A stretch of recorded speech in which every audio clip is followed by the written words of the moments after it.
Welcome to Hardeep Singh economic classes. बच्चों, आप सभी का हरदीप सिंह इकोनॉमिक्स क्लासेस में बहुत बहुत स्वागत है।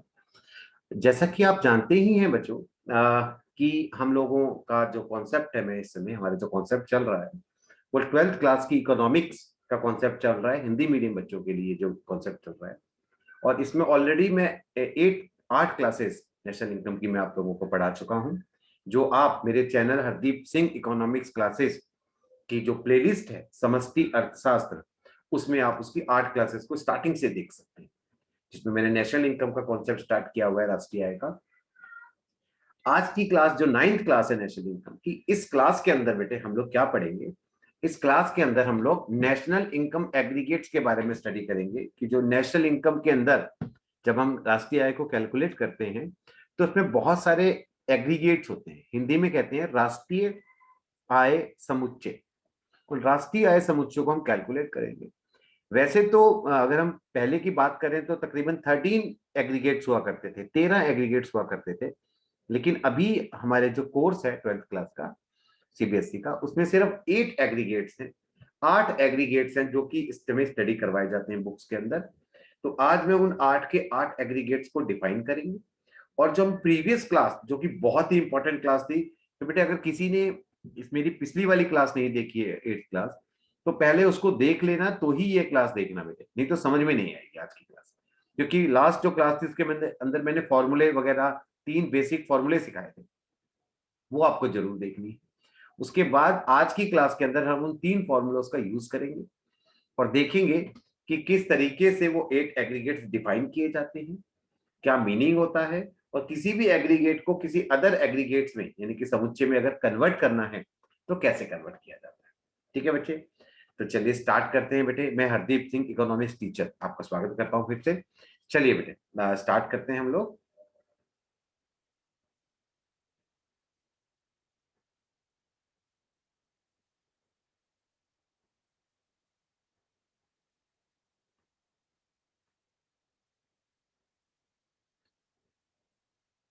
फाइन।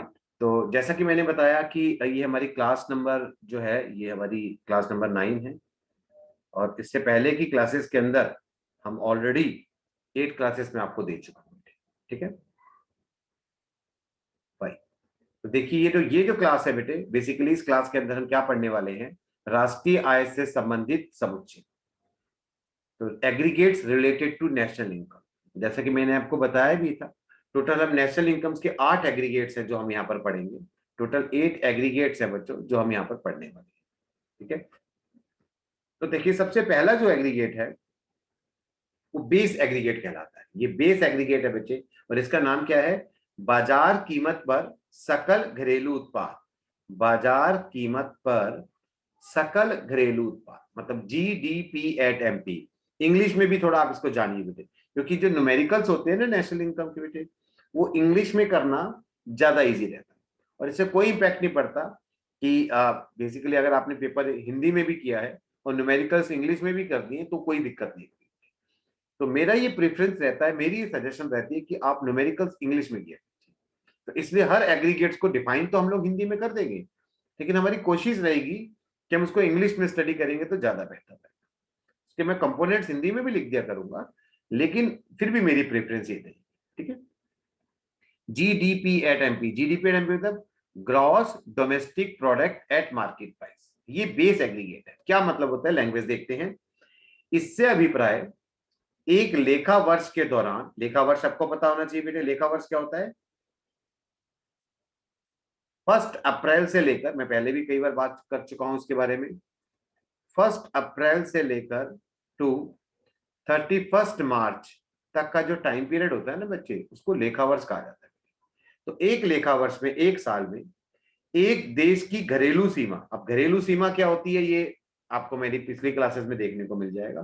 तो एक देश की घरेलू सीमा के अंतर्गत उत्पादित अंतिम वस्तुओं और सेवाओं के बाजार मूल्य के कुल योग से होता है। तो यानी कि आप जैसे यहाँ पर मैंने एग्जांपल दिया है, जैसे मान लीजिए हमारा एक कंट्री है, भारत है हमारी देश। ठीक है, अब हमारे भारत देश की जो घरेलू सीमा आपको नजर आ रही है, इस घरेलू सीमा में एक साल में, घरेलू सीमा के अंतर्गत एक लेखा वर्ष के दौरान हमने जितना भी प्रोडक्शन किया होगा, जो भी हमने प्रोडक्शन किया गुड्स एंड सर्विसेज का, अंतिम वस्तुओं का, उसका बाजार मूल्य अगर आप जोड़ दें, जो भी आपने प्रोडक्शन किया, एक देश की घरेलू सीमा के अंतर्गत आपने जितनी भी अंतिम वस्तुओं और सेवाओं का प्रोडक्शन किया, उसकी मार्केट वैल्यू जो थी, आपने उसको सम टोटल कर लिया एक साल में, तो वो क्या निकल कर आएगा बेटे?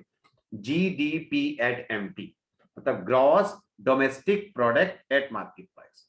मोटे मोटे तौर पर आप ये जान लीजिए, एक देश के अंदर जितना भी सामान बनता है एक साल में, फिर से सुन लीजिए, एक देश में जितना भी सामान बनता है एक साल, वो सामान, गुड्स या सर्विसेज कुछ भी हो सकती हैं, एक तो अंतिम होनी चाहिए, मध्यवर्ती नहीं होनी चाहिए, और उसका बाजार मूल्य ले लीजिए। उदाहरण के तौर पर मान लीजिए एक देश की घरेलू सीमा में हमने 5,000 यूनिट्स का प्रोडक्शन किया फाइनल, मतलब 5,000 गुड्स एंड सर्विसेज का हमने मान लीजिए प्रोडक्शन किया, और एक गुड्स की वैल्यू ऑन एन एवरेज मान लीजिए 10 रुपए की, तो इनकी वैल्यू कितनी होगी बेटे? 5,000 चीजों की वैल्यू कितनी होगी बच्चे? 50,000 रुपए।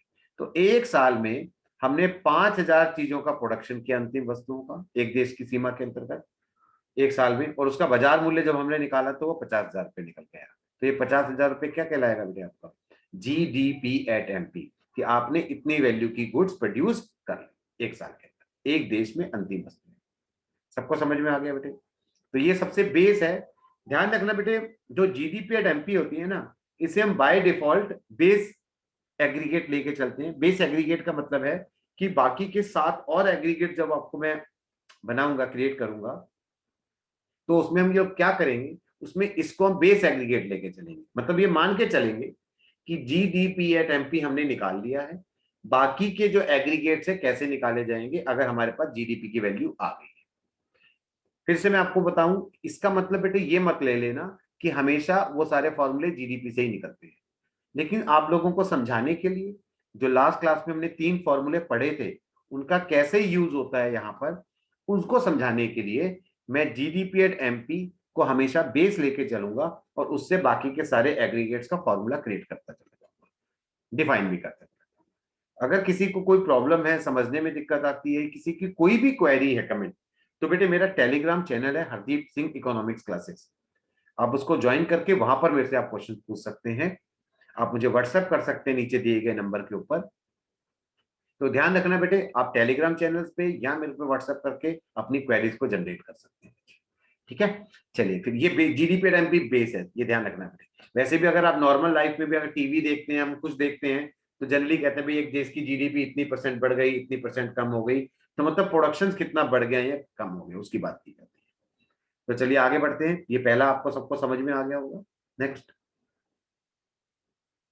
नेक्स्ट है बेटे आपका बाजार कीमत पर शुद्ध घरेलू उत्पाद, NDP at MP, net domestic product, वो ग्रॉस था, ये net domestic product at market price है, एनडीपी एट एमपी। उसमें और इसमें क्या फर्क है पता है? उसमें यहां पर सिर्फ सकल आ रहा था, यहाँ पर कितना क्या लिखा हुआ था? सकल। और इसमें क्या लिखा हुआ है बेटे? शुद्ध। बस यही फर्क है, अदरवाइज सारी चीजें सेम है, दोनों बाजार कीमत पे हैं, दोनों घरेलू उत्पाद हैं, बस वो सकल पे था और ये शुद्ध पे है। तो इसमें सिर्फ एक ही लाइन एक्स्ट्रा जुड़ेगी, सकल और शुद्ध का अगर किसी को याद है तो मैं आपको याद दिलाना चाहूं, नहीं तो, कि मूल्य ह्रास का अंतर आता था, शुद्ध में मूल्य ह्रास माइनस होता था। ये सब पिछली क्लास का है बेटे, तभी मैं कह रहा था कि किसी को अगर इस क्लास को देखना है तो पहले मेरी पीछे वाली क्लास जाओ, क्लास नंबर 8, उसको जरूर देखिए। देखिए लैंग्वेज सेम लैंग्वेज है, देखो, इससे अभिप्राय एक लेखा वर्ष के दौरान एक साल में एक देश की घरेलू सीमा के अंतर्गत उत्पादित अंतिम वस्तुओं और सेवाओं के बाजार मूल्य के कुल योग से होता है। सेम डिट्टो कॉपी पेस्ट किया हुआ है, एक अलग से लाइन जोड़ दी है, इसमें मूल्यह्रास शामिल नहीं होता, बस, कि इसमें जो डेप्रिसिएशन है इसमें इंक्लूड नहीं होता, जबकि जो जीडीपी एंड एमपी था उसमें डेप्रिसिएशन इंक्लूड होता है। बस ये फर्क है, बाकी कोई चेंज नहीं है, सब कुछ सेम है। समझ में आ गया बात? तो अगर मान लीजिए मेरे को जीडीपी एंड एमपी दी हुई है और मुझे एनडीपी एंड एमपी निकालना है, जैसा मैं कह रहा था कि हम ये बेस लेके चलेंगे कि जीडीपी एंड एमपी दी हुई है हमें, और उससे हम इस एग्रीगेट को कैसे निकालेंगे। तो देखिए इसका क्या फॉर्मूला बनेगा, लेट्स सी। देखिए, तो ये आपका जीडीपी एट एमपी मान लीजिए आपको दिया हुआ है, लेट अस सी। तो अगर आपको जीडीपी एट एमपी से कहां जाना है, आपको एनडीपी एट एमपी पे जाना है। तो अगर आप देखेंगे इन दोनों में, तो ये बेटे ग्रॉस है, ग्रॉस का मतलब है सकल पे है, इसको कहां कन्वर्ट करना है बच्चे आपको? नेट में। ग्रॉस से नेट में जाना है, हिंदी में सकल से शुद्ध में जाना है। ग्रॉस से नेट में जाने का मतलब क्या है बच्चे? सकल से शुद्ध आय में जाना है। और उसके लिए क्या करते हैं, लास्ट क्लास में बताया था, हम मूल्यह्रास यानी कि डेप्रिसिएशन को माइनस कर देते हैं। सब ध्यान रखना, ये फॉर्मूला क्रिएट हो गया छोटा सा। मैं फिर से आपको एक चीज याद दिलाना चाहूंगा कि इसका मतलब ये नहीं है कि मैं हमेशा जीडीपी से ही इसको कन्वर्ट कर सकता हूं। हम बेटे किसी भी एग्रीगेट से किसी भी अदर एग्रीगेट में, समुच्चय में कन्वर्ट कर सकते हैं। एग्रीगेट मतलब होता है जो हम ये पढ़ रहे हैं, समुच्चय। लेकिन हम लोग सारे के सारे एग्रीगेट्स को जीडीपी एट एमपी से ही कन्वर्ट करना सिखा रहा हूं मैं, ताकि आपको फॉर्मूला का यूज करना आ जाए। उसके बाद जब हम ये आठों पढ़ लेंगे तो आप किसी भी एग्रीगेट को किसी अदर एग्रीगेट में कन्वर्ट कर सकते हैं, कोई प्रॉब्लम नहीं होगी। समझ में आ गई बात बेटे? तो क्लियर हो गया कि इसको मैंने माइनस क्यों किया डेप्रिसिएशन, क्योंकि मुझे सिर्फ ग्रॉस से नेट में जाना था, तो डेप मैंने माइनस कर दिया। इसमें कोई सिंपल सी बात है। नेक्स्ट एग्रीगेट क्या है बेटे आपका? कारक लागत पर सकल घरेलू उत्पाद। तो अगर देखिए जीडीपी एट फैक्टर कॉस्ट, क्या बेटे? GDP at factor cost. है तो ये भी जीडीपी, है तो ये भी जीडीपी, पहला वाला भी जीडीपी था, ग्रॉस पे। वो मार्केट प्राइस पे था, ये फैक्टर कॉस्ट पे है, यानी कि वो बाजार कीमत पे था। अगर आप उसकी लैंग्वेज देखिए तो यहाँ पर क्या आ रहा था?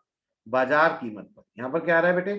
कारक लागत पर। ये कारक लागत और बाजार कीमत क्या होती है, ये भी मैंने लास्ट क्लास में समझाया हुआ है कि कारक लागत मतलब किस रेट पे माल बनता है, किस रेट पे माल बनता है, प्रोडक्शन होता है। और मार्केट प्राइस मतलब किस रेट पे माल बिकता है।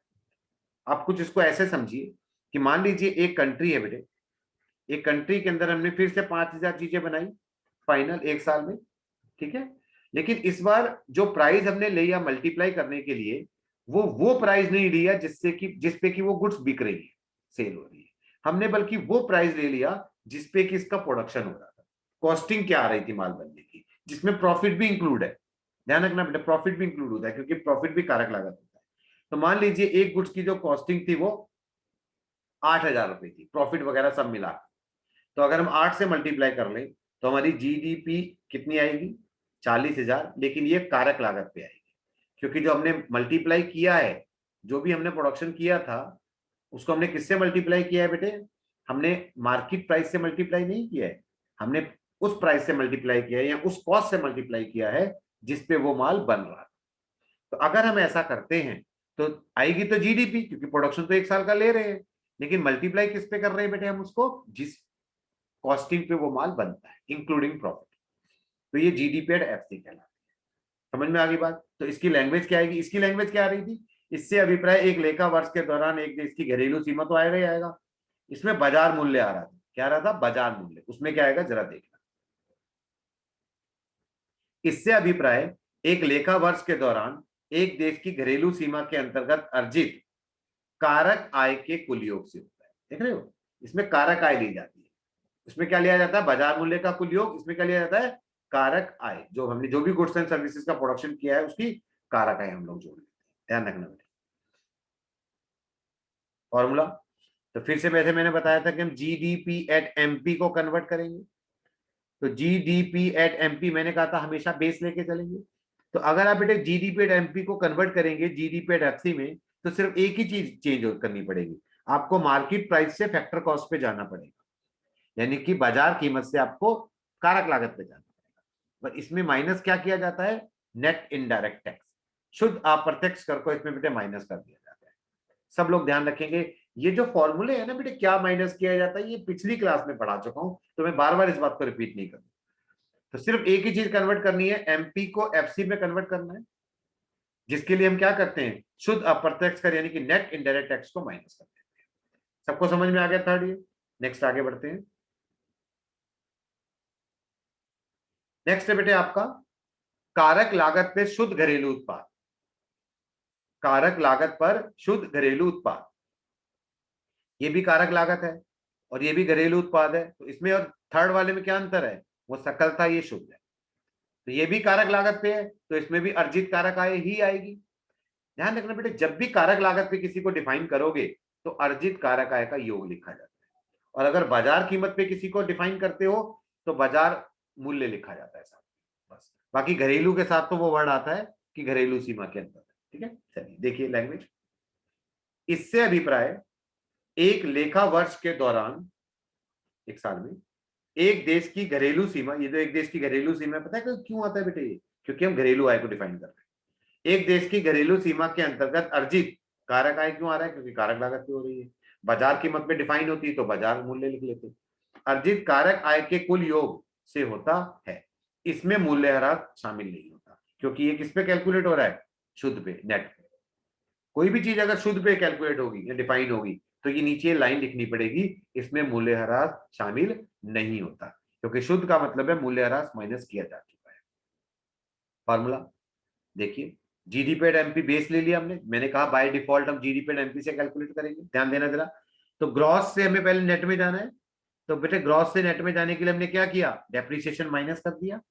और एमपी से हमें एफसी में भी जाना है, यानी कि हमें बाजार कीमत से कारक लागत में जाना है, मार्केट प्राइस से फैक्टर कॉस्ट में जाना है।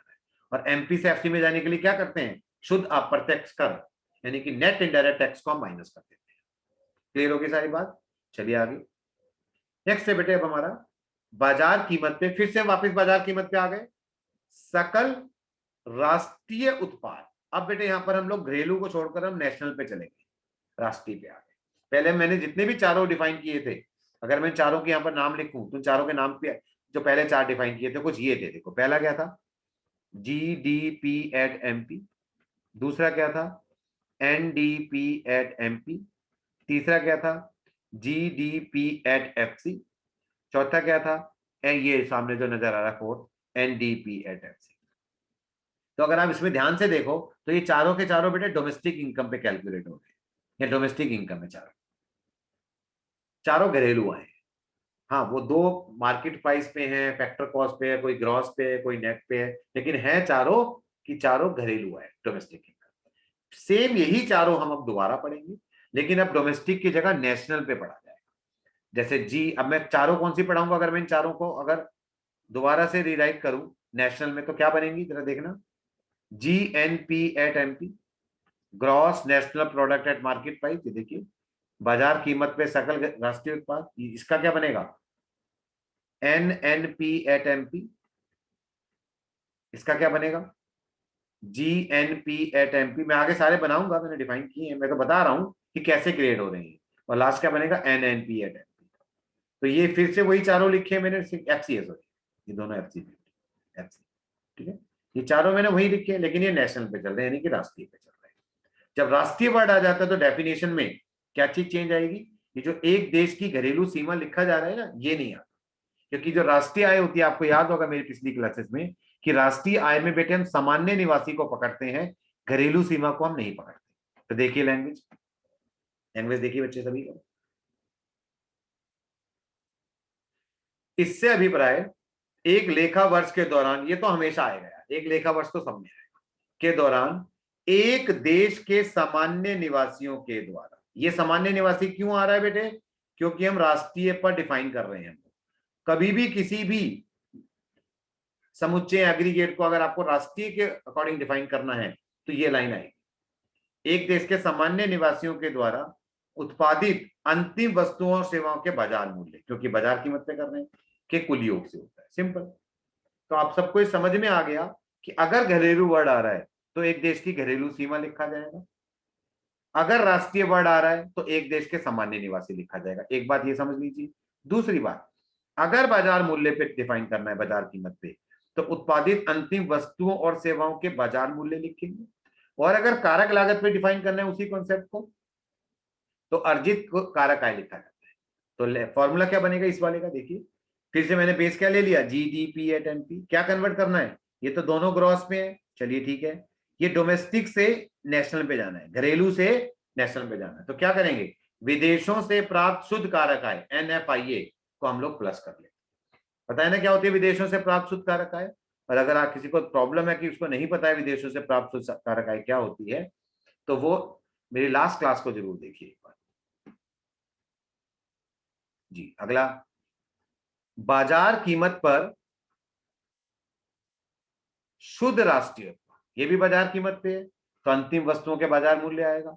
राष्ट्रीय है तो एक देश के सामान्य निवासी आएगा, और शुद्ध है तो शुद्ध आता है तो क्या आता है? इसमें मूल्यह्रास शामिल नहीं होगा। तो एक लेखा वर्ष तो आएगा ही आएगा। तो क्या लैंग्वेज बनेगी देखिए जरा।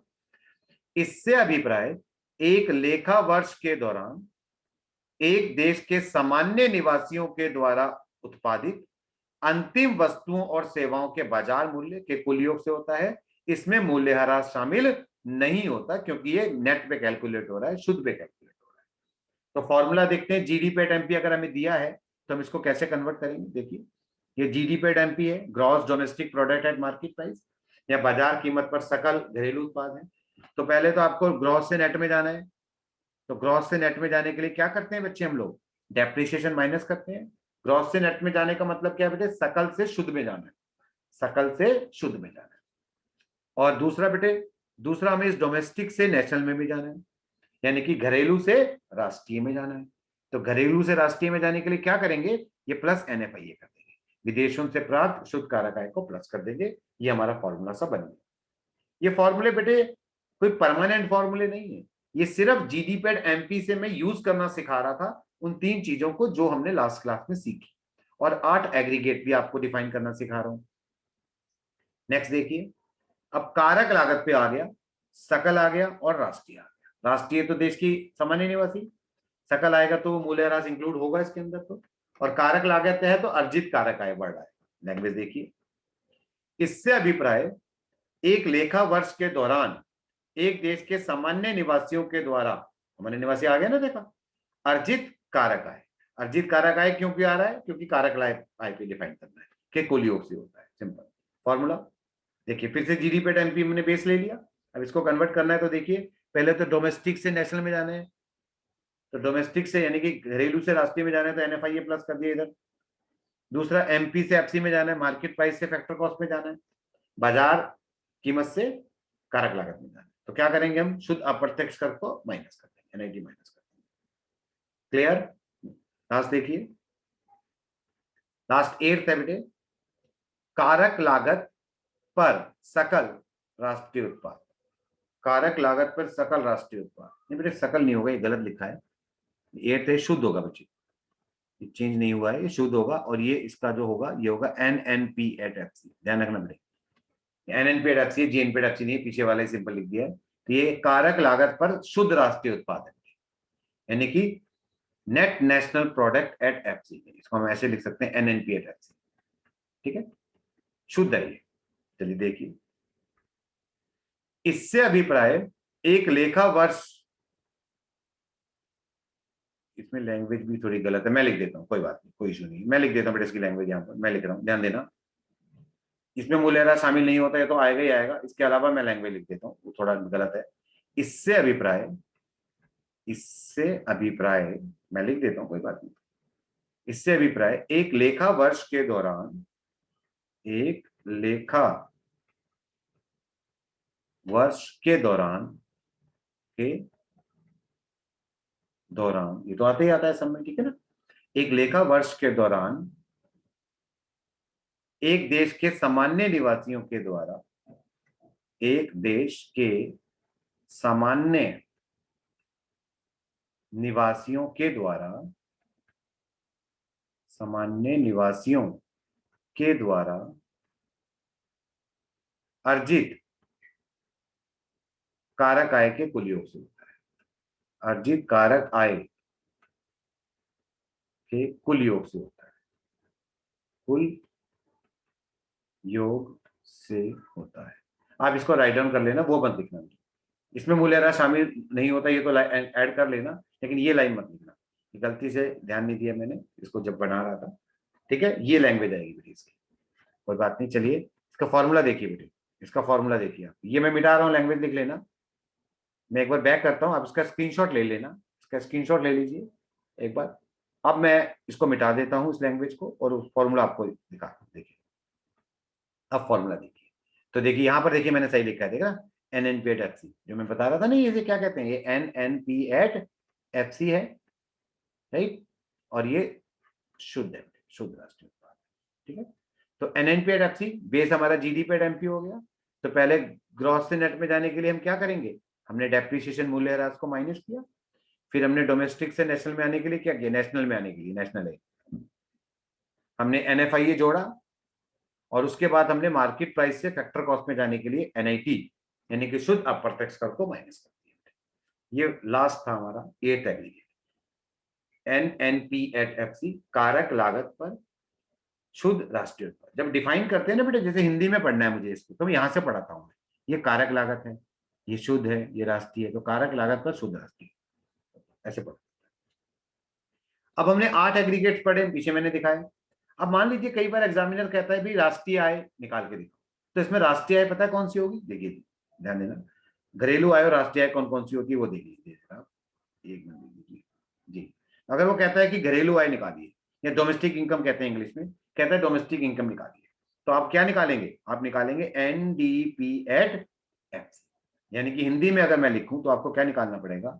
आपको निकालना पड़ेगा कारक लागत, क्योंकि एफसी तो कारक लागत है, कारक लागत पर नेट डोमेस्टिक यानी कि शुद्ध, कारक लागत पर शुद्ध घरेलू उत्पाद, कारक लागत पर शुद्ध घरेलू उत्पाद आपको निकालना है। और अगर वो कहता है भैया नहीं नेशनल इनकम निकाल के दिखाओ, तो 8 एग्रीगेट्स हमने पढ़े, उन 8 में से कौन सा वाला एफ एग्रीगेट निकालोगे?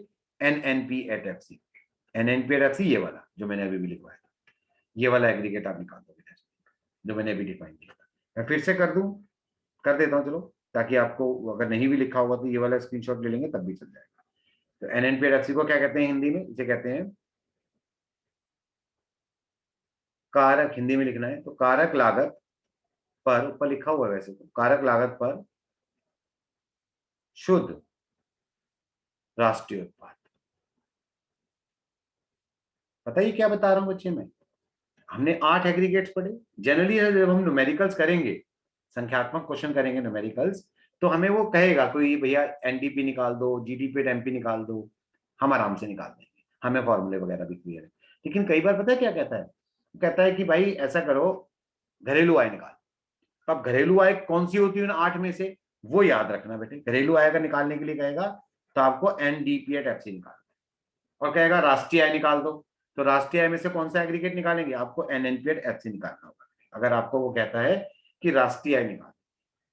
सबको समझ में आ गई ये चीजें? तो ये बेटे हमारे 8 एग्रीगेट्स थे जो हमने समझे। इसके ऊपर न्यूमेरिकल्स भी होता है, तो मैं देखूंगा या तो अगली क्लास में न्यूमेरिकल्स करवाऊंगा, या हो सकता है कि मैं आपको पहले, एक कॉन्सेप्ट होता है बेटे हमारा वास्तविक जीडीपी और आपकी मौद्रिक जीडीपी, वो वाला कॉन्सेप्ट भी आपका नेक्स्ट क्लास में स्टार्ट कर सकता हूँ, और उसके न्यूमेरिकल्स भी कर सकते हैं। हम देख लेंगे, वो कोई इशू नहीं है। तो वो नेक्स्ट क्लास में जब प्रिपेयर करके लाऊंगा आपके लिए, तो उस क्लास के अंदर हम इसके न्यूमेरिकल्स भी कर सकते हैं, हम वो कॉन्सेप्ट भी कर सकते हैं, क्योंकि सेकंड चैप्टर अभी हमारा चल रहा है अकॉर्डिंग टू मी, उसी के हिसाब से हम आगे बढ़ेंगे। ठीक है? तो बेटे आप सभी लोग बच्चे ध्यान रखना इस बात का कि आप इन सारी क्लासेस को अपने नोटबुक्स के अंदर भी नोट करते रहना बेटे, क्योंकि at the end of the session क्या होगा, जब हमारा ये सारी क्लासेस हो जाती हैं, तो आप ढूंढते रहते हैं कि मैं कहाँ गया नोट्स, कहाँ से लाऊं। तो विश्वास रखिए बेटे, मैं आपके इतने बेहतरीन नोट्स आपके प्रिपेयर करवा दूंगा कि आपको बाहर कहीं पर किसी जाने की जरूरत नहीं पड़ेगी। आपके सारे नोट्स और आपकी जो प्रॉब्लम्स है ना बेटे, उन प्रॉब्लम्स को भी आप मेरे को, जो मेरा टेलीग्राम चैनल है हरदीप सिंह इकोनॉमिक्स क्लासेस, उस पे आप जरूर उस पर आप अपना कमेंट कर सकते हैं, कोई प्रॉब्लम पूछ सकते हैं, या अगर आपको चाहते हैं कि आपको कोई नई चीज सीखना चाहते हैं तो उस पर भी आप मेरे को कमेंट्स करके बता सकते हैं। ठीक है? नंबर पे व्हाट्सएप भी कर सकते हैं, जो आपको मेरा नंबर नजर आ रहा है यहाँ पर, राइट। और इसको अपने फ्रेंड्स को, अपने दोस्तों को, अपने कलीग्स को बताइए कि यूट्यूब चैनल को आप सब्सक्राइब कीजिए, हरदीप सिंह इकोनॉमिक्स क्लासेस को, ताकि आपको ये क्लासेस लगातार मिलती चली जाए। बेटे ये ध्यान रखना कि फिर से मैं बार बार एक चीज के ऊपर ध्यान देता हूँ कि बेटे आपका जो सच्चा साथी है, ध्यान रखना सभी लोग बच्चे, आप लोगों का जो सच्चा साथी है जो हमेशा आपके साथ रहने वाला है, हमेशा, वो है बेटे आपकी एजुकेशन। अगर आपने अपनी एजुकेशन के साथ अपना बॉन्डिंग बना ली कि यार ये एजुकेशन है, और लर्निंग और एजुकेशन को अगर आपने जीवन में उतार लिया, आप कहीं भी चले जाइए, किसी भी फील्ड में चले जाइए बेटे, आप असफल नहीं होंगे। एजुकेशन के साथ सबसे बेहतरीन आप अपना फ्रेंड बनाइए एजुकेशन को, लर्निंग को आप अपना साथी बनाइए, और आप आगे ही बढ़ते चले जाएंगे। ध्यान रखना बेटे, एजुकेशन लर्निंग हमेशा जिंदगी के अंदर हमेशा अपने साथ रखना बेटे। एक ऐसी चीज है जो आपको कभी हारने नहीं देगी, कभी आपको टूटने नहीं देगी, कभी आपको हारने नहीं देगी। ठीक है, चलिए आज के लिए इतना ही बेटे। मेरी आपके लिए मेरी बेस्ट विशेष हैं। तैयारी करिए, प्रॉब्लम्स पूछते रहिए। Thank you. आज के लिए इतना ही करते हैं। Good bye, take care. सभी लोग अपना ध्यान रखेंगे बच्चे।